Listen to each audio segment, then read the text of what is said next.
Hey yo yo yo! Salut les turfeuses, salut les turfeurs, bienvenue pour un nouveau pronostic de Benoît Requin. Ok, place au pronostic du Quintet du dimanche 26 janvier, direction Paris-Vincennes pour le prix d'Amérique, la Coupe du Monde des trotteurs, la plus importante course du trot attelé au monde. On y est. C'est ce dimanche, il va y avoir un beau spectacle. Alors il y a 2700 mètres, 18 partants, réunion 1, course 6, c'est l'indice de confiance, c'est 2 sur 5. Attention, ils sont nombreux à batailler, à pouvoir espérer un bon classement, au moins une 5e place. Donc voilà, après il y en a beaucoup qui courent pour le plaisir, mais bon, voilà, ils vont pas non plus, si l'occasion se présente, avec une petite défaillance de chevaux en vue, pourquoi pas.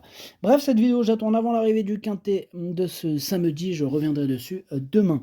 Ok, c'est parti, on commence le pronostic du Grand Prix d'Amérique, et on commence avec le numéro 1, Iroise de Lanoé, et on écoute Thomas Lévesque. Iroise de Lanoé ne m'a pas spécialement surpris en remportant brillamment le prix de Belgique. Quelques-unes des meilleures étaient absents et quelques-uns des meilleurs étaient absents et d'autres peaufinaient leur préparation. Dimanche, ça va pas être la même course. Je sais que je ne vais pas pouvoir prendre la tête. Faudra donc se faire ramener, mais elle peut faire le dernier kilomètre toute seule. Tout sera une question de déroulement de course. Et voilà ce qu'on disait. Donc ce numéro 1, c'est pas du tout une impossibilité, donc c'est pas une première chance. Et voilà, même lui, on peut pas le rayer comme ça. Il peut terminer à l'arrivée avec un bon déroulement de course. Et si tous les astres sont alignés, pourquoi pas. Moi, je l'ai pas retenu. Il faut bien faire un choix. Mais voilà, il pourrait intéresser les amateurs de champ réduit. On passe au numéro 2, Keep Going, et on écoute Mathieu Mottier. Keep Going avait eu une course dure dans le Continental et avait travaillé fort avant. Il avait besoin de décompresser avant de préparer ce prix d'Amérique disputé à 5 semaines d'intervalle. Il avait gagné le Critérium des 4 ans après un mois d'absence. Il est prêt. Il aura pour lui sa jeunesse, sa fraîcheur et sa maniabilité. Difficile de le situer face aux vieux endurcis, mais on n'a rien à perdre. On n'a rien à perdre, nous dit Mathieu Mottier. Ils vont tout faire pour terminer à l'arrivée de ce magnifique prix d'Amérique. Et ce numéro 2, je l'ai retenu en toute fin de combinaison.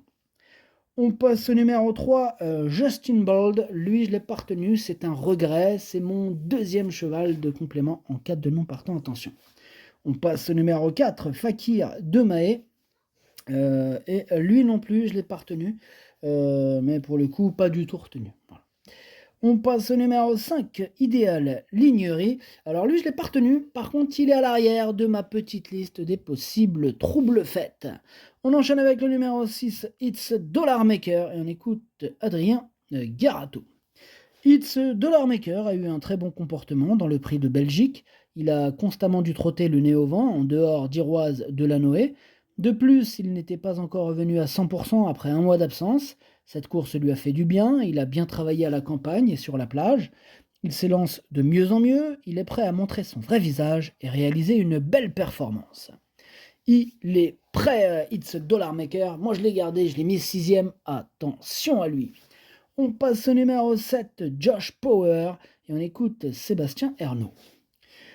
Josh Power, il a très bien couru dans le prix de Bourgogne avec son numéro 17. Depuis, il a pu travailler régulièrement et dans de bonnes conditions. Il va se présenter au mieux dimanche. Il évoluera déféré des 4 pieds cette fois. Plus il y aura de rythme, mieux ce sera. La course est très ouverte avec de nombreux postulants. Je penche plutôt pour une place dans les 5 avant-coups.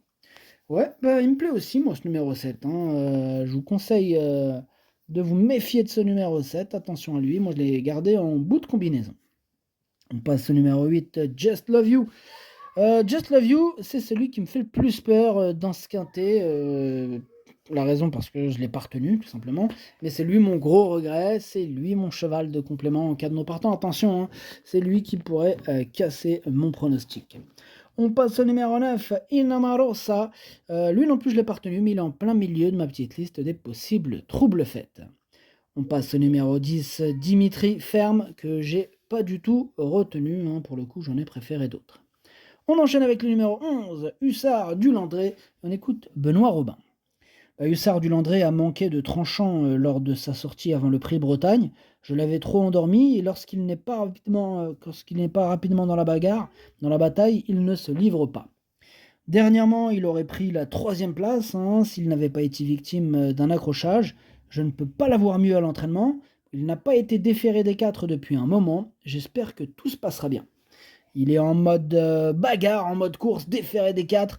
Hussard du Landré, il peut faire très très mal. Je l'ai mis 4e. On passe au numéro 12, c'est Émeraude de Bay. On écoute Franck Névard. Émeraude de Bay a fait la faute dans le dernier tournant du Bourgogne. Les virages n'ont jamais été son point fort et elle a parfois perdu la cadence à cet endroit. Avec 18 partants, les places vont être chères au départ, mais elle s'élance bien. La victoire est difficilement envisageable, mais nous serions satisfaits de l'avoir terminée dans les 5. Eh bien, cette Émeraude de Bay, je pense qu'elle a tout à fait les capacités pour terminer à l'une des 5 places de ce Grand Prix d'Amérique. Je l'ai gardé et je l'ai mis 5e, pardon. On passe au numéro 13, c'est Sun Motor. Hein. Sun Motor, il fera partie des chevaux en vue. J'ai osé ne pas le retenir. Voilà. De toute façon, il y aura sûrement des surprises dans ce quintet. Donc voilà, chacun. Après, c'est une histoire d'impression, affaire de question de feeling. Voilà, moi, j'ai préféré d'autres chevaux. Ce numéro 13, c'est lui le chef et le capitaine de ma petite liste des possibles casseurs de tickets repérés. Attention. On passe au numéro 14, Danfanucci Z, que je n'ai pas retenu. On passe au numéro 15, Ampiamed SM. Lui non plus, je ne l'ai pas retenu. Mais attention, hein, il va faire ce qu'il peut. Hein. C'est pas non plus une totale impossibilité. Il fera ce qu'il va pouvoir. On passe au numéro 16, Go On Boy. On écoute Romain Derieux. Go On Boy a répondu pleinement à mon attente dans le prix de Bourgogne. Il a été devancé par Idaho Tillard, hein, qui avait notre dos. L'objectif était de le qualifier. J'espère le voir inverser la tendance ce dimanche. Je le défère des 4 pieds. Il a bien travaillé depuis la course. Il va se présenter très bien.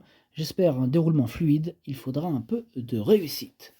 Voilà un sérieux candidat à la première place. Hein, c'est Go On Boy, hein, la grande classe. Il va tout faire pour gagner ce prix d'Amérique. Et c'est lui que j'ai décidé d'installer en tête. On passe au numéro 17, Hooker Berry. Et on écoute Nicolas Bazir. Hooker Berry, il a bien couru dans le prix de Belgique à 15 jours de la belle. Sa préparation s'est passée comme souhaité. Il aurait fini plus près si j'avais pris l'option de la corde au début. Depuis, nous nous sommes évertués à le garder en éveil tout en préservant son moral. Il a pour lui d'être maniable, mais il faut le cacher. S'il sort des 5 premiers, c'est que j'aurais fait une erreur de drive. Lui aussi, je pense qu'il peut remporter ce Grand Prix d'Amérique. Faites très attention à lui. Il peut frapper un grand coup pour ce Grand Prix d'Amérique 2025. Moi, je l'ai mis 3e. Et on termine avec le numéro 18, hein, notre champion Idaho de Tillard. Et on écoute Thierry Duval d'Estaing. Idaho de Tillard se retrouve après avoir un automne moyen, avoir été malade en novembre. Il a remporté le prix de Bourgogne après avoir pu suivre Go On Boy. Depuis, il a fait de l'entretien. Il n'a pas été surentraîné. Il évolue dans un état de forme similaire. Il évoluera déféré des 4 pieds pour la première fois. Il aura le même poids, soit 220-230 grammes avec des bracelets. Sa place est dans les 3. Ouais, et il va défendre son titre. Il va faire ce qu'il peut. Ce numéro 18, moi je le vois battu par le Go On Boy. Par le numéro 16. Donc je l'ai mis 2e. Le pronostic, ça donne 16, 18, 17, 11, 12, 6, 7, 2. Merci d'avoir suivi cette vidéo. N'hésitez pas à mettre un pouce bleu si la vidéo vous a plu. Pour accéder à tous mes tickets pour la course du Quintet, rendez-vous directement en description de la vidéo. À jouer avec modération. Bonne chance. Chopez-le-moi. Ciao.